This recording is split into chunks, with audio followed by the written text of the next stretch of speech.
Hello friend, welcome to my YouTube channel. तो आज के इस वीडियो में हम आपको जम्बूद्वीप तथा उसके विभिन्न वर्षों सहित भारतवर्ष का वर्णन करेंगे। तो मुनियों ने कहा, अहो आपने समस्त भरतवंशी राजाओं का यह बहुत बड़ा इतिहास का सुना या अब हम समस्त भूमंडल का वर्णन सुनना चाहते हैं।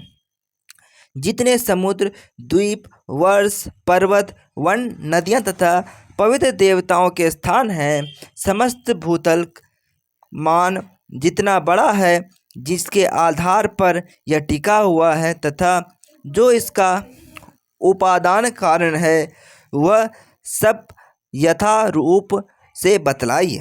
लोमहर्षण जी बोले, मुनिवरों सुनो, मैं इस भूमंडल का वृत्तांत संक्षेप में सुनाता हूँ।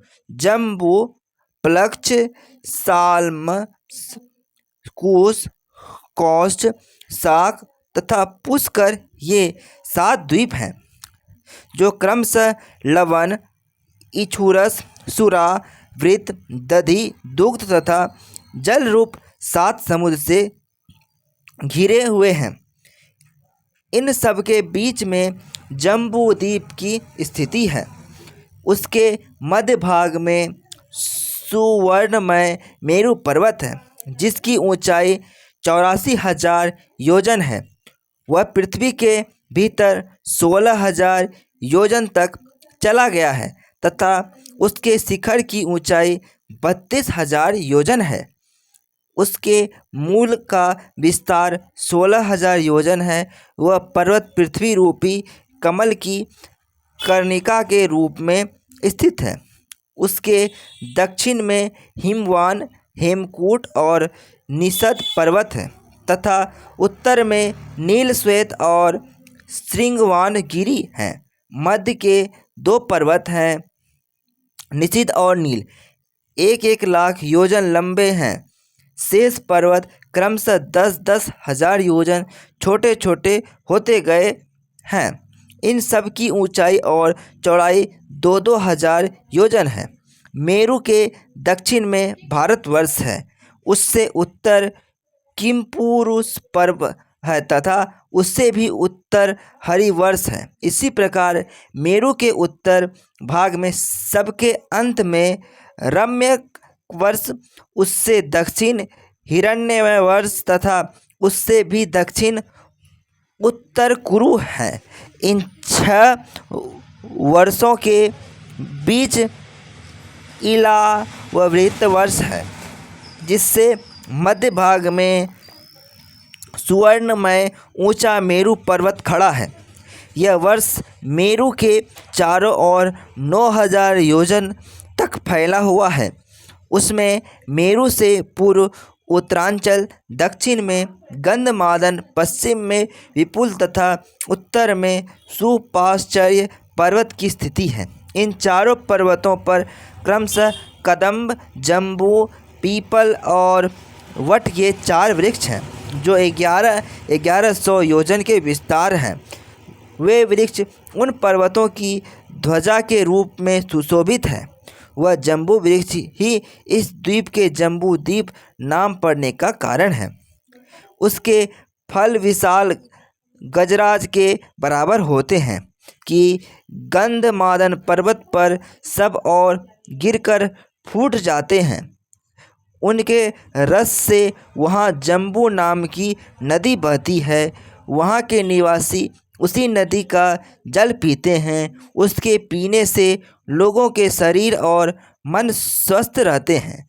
उन्हें खेद नहीं होता, उनके शरीर में दुर्गंध नहीं होती तथा उनकी इंद्रियां कभी क्षीण नहीं होती।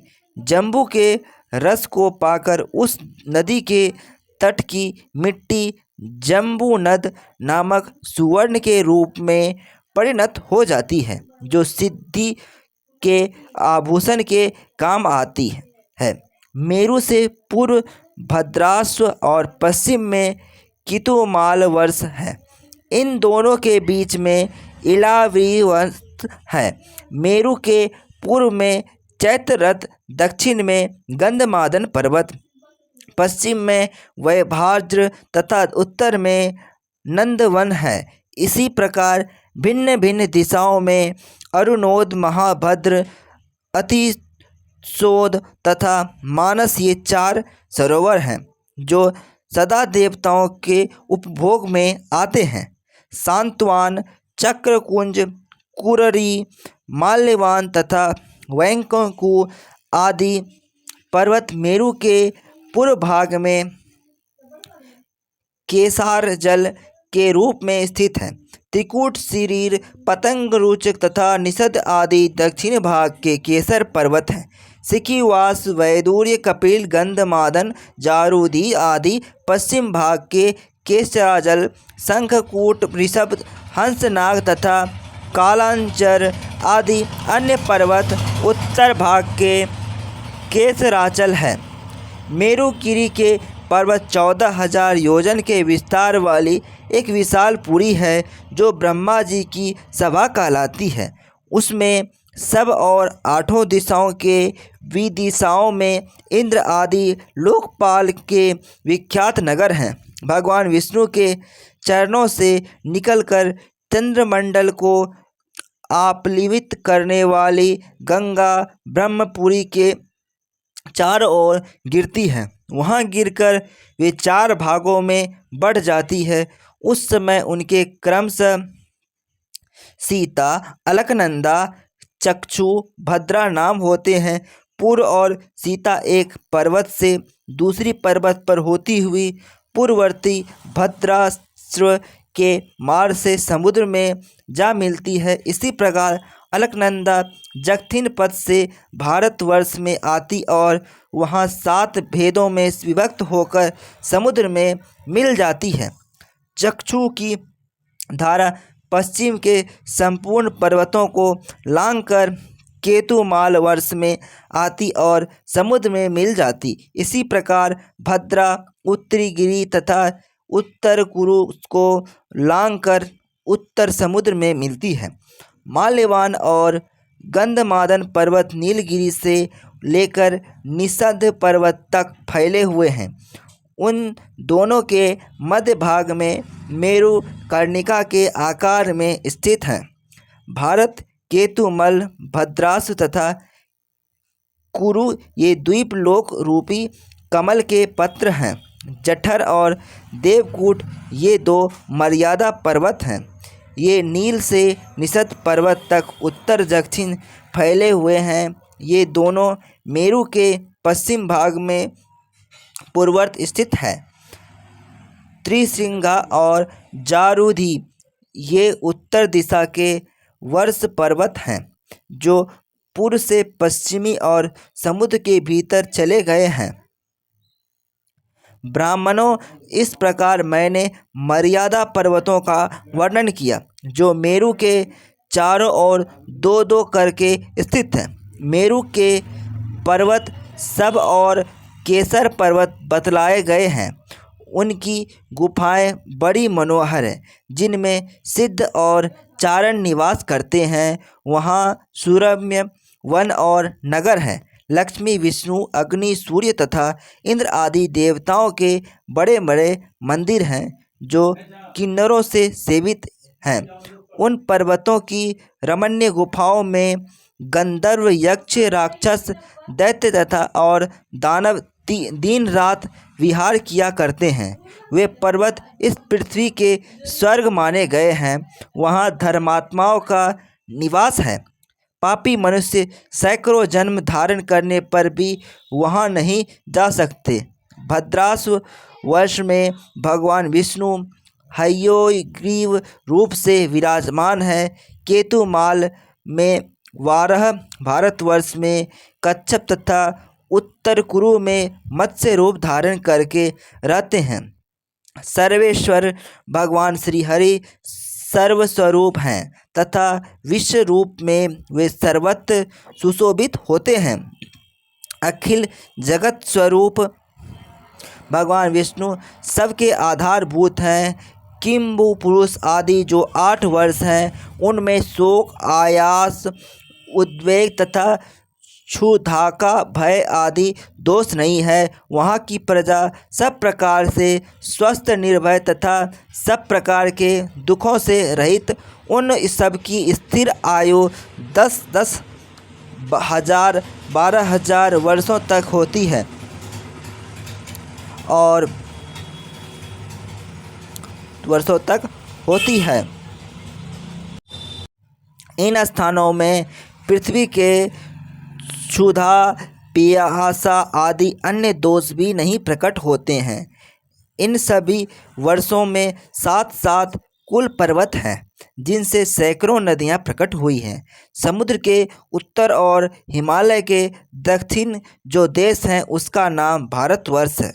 उसी में राजा भारत की संतान तथा प्रजा रहती है। उसका विस्तार 9,000 योजन है। भारतवर्ष कर्म भूमि है। वहाँ इच्छा अनुसार साधन करने वालों को स्वर्ग तथा मोक्ष प्राप्त होता है। भारत में महेंद्र, मलय, सहस्त्र, शुक्तिमान, ऋक्ष, विंध्य और परियात्र ये 7 कुल पर्वत हैं। वहाँ सकाम साधन से स्वर्ग प्राप्त होता है, निष्काम साधन से मोक्ष मिलता है तथा यहाँ की लोग पाप करने पर त्रैयोगिनी और नरकों में भी पड़ते हैं। भारत के सिवा अन्य मनुष्यों के लिए कर्म भूमि नहीं है। इस भारतवर्ष के 9 भेद्र हैं: इंद्रद्वीप, कसेतुमान, ताम्रवर्ण, गभिष्मान, नागद्वीप, सौम्य द्वीप, गंधर्व द्वीप, वारणी द्वीप तथा समुद्र से घिरा हुआ यह नवा द्वीप भारत। यह नवम द्वीप दक्षिण से उत्तर तक 1,000 योजन लंबा है। इसके अंदर पूर्व दिशा में किरात तथा पश्चिम दिशा में यवन रहते हैं। मध्य में ब्राह्मण, क्षत्रिय, वैश्य तथा शूद्र जाति के लोग रहते हैं, जिनकी क्रमशः यज्ञ, युद्ध, वाणिज्य तथा सेवा ये 4 प्रकार वृत्तियां हैं। सत्य और चंद्रभागा आदि नदियां हिमालय की शाखाओं से निकली है। वेद, स्मृति आदि सरिताओं का उद्गम परियात्र पर्वत है। नर्मदा और सुरमा आदि नदियां विंध्य पर्वत से प्रकट हुई और तापी, पयोस्नी, निवृंद्या तथा कावेरी आदि सरिताएं ऋक्ष की शाखाएं से निकली तथा इनका नाम श्रवण करने मात्र से ये सब पापों को हर लेती है। गोदावरी, भीमरथी तथा कृष्णवेणी आदि पापनाशिनी नदियां सहस्र पर्वत की संतानें हैं। कृतमाला, ताम्रवनी आदि का उद्गम स्थान मलय पर्वत है। त्रिसांध्य, ऋषिकुल्या आदि नदियां महेंद्र पर्वत से प्रकट हुई है और ऋषिकुल्या और कुमारा आदि नदियां शुक्तिमान के शाखा पर्वत से निकलती है। इन नदियों की शाखाभूत सहस्त्रों उपनदियां भी हैं। इनके मध्य में कुरु, पांचाल, मध्य प्रदेश, पूर्व देश, कामरूप, पौंड, कलिंग, मगध, दक्षिण के प्रदेश, अप्रांत, सौराष्ट्र, शूद्र, आभीर, अबूर्द, मरु, मालवा, पारियात्र, सौबीर, सिंध, साल्व, साकल्य, मद्र, अम्बष्ट तथा पारसीक आदि प्रदेश हैं। वहाँ के निवासी रहते हैं। वे उपर्युक्त नदियों के जल पीते हैं तथा समभाव से रहते हैं। उक्त प्रदेशों के लोग सौभाग्यशाली एवं हिष्ट पुष्ट तथा उनका निवास भारतवर्ष में ही है। महामुने सतयुग, त्रेता, द्वापर और कलयुग ये 4 युग इस भारतवर्ष में ही होते हैं, अन्यत्र कहीं नहीं होते। यहीं परलौकिक लाभ के लिए यति तपस्या करते हैं। यज्ञकर्ता अग्नि में आहुति डालते तथा दाता आदर पूर्वक दान देते हैं। जम्बूद्वीप में मनुष्य सदा अनेक यज्ञों द्वारा यज्ञमय यज्ञ पुरुष भगवान विष्णु का यज्ञ करते हैं। अन्य द्वीपों में दूसरे प्रकार की उपासनाएं हैं। महामुनि जम्बूद्वीप में भी भारतवर्ष सबसे श्रेष्ठ है, क्योंकि यह कर्म भूमि है और अन्य देश भोग भूमि हैं। वहाँ लाखों जन्म धारण करने के बाद बहुत बड़े पुण्य संचय से जीव कभी मनुष्य जन्म पाता है। देवता यह गीत गाते हैं कि जो जीव स्वर्ग और मोक्ष के हेतु भारतवर्ष के भूभाग में बारंबार मनुष्य रूप में उत्पन्न होते हैं और फलेच्छा से रहित कर्म का अनुष्ठान करके उन्हें परमात्मा स्वरूप श्री विष्णु को अर्पण कर देते हैं, वे धन्य हैं। जो इस कर्म भूमि में उत्पन्न हो सत्कर्मों द्वारा अपने अंतःकरण को शुद्ध करके भगवान अनंत में लीन होते हैं, उनका जीवन धन्य है। हमें पता नहीं इस स्वर्ग लोक की प्राप्ति कराने वाला पुण्य लोक के क्षीण होने पर हम फिर कहाँ देह धारण करेंगे। वे मनुष्य जो भारतवर्ष में जन्म लेकर संपूर्ण इंद्रियों से संपन्न हैं, धन्य हैं। विप्रंस या 9 वर्षों से युक्त जम्बूद्वीप का वर्णन किया, उसका विस्तार 1 लाख योजन है। तथापि यहाँ संक्षेप से ही बताया गया है।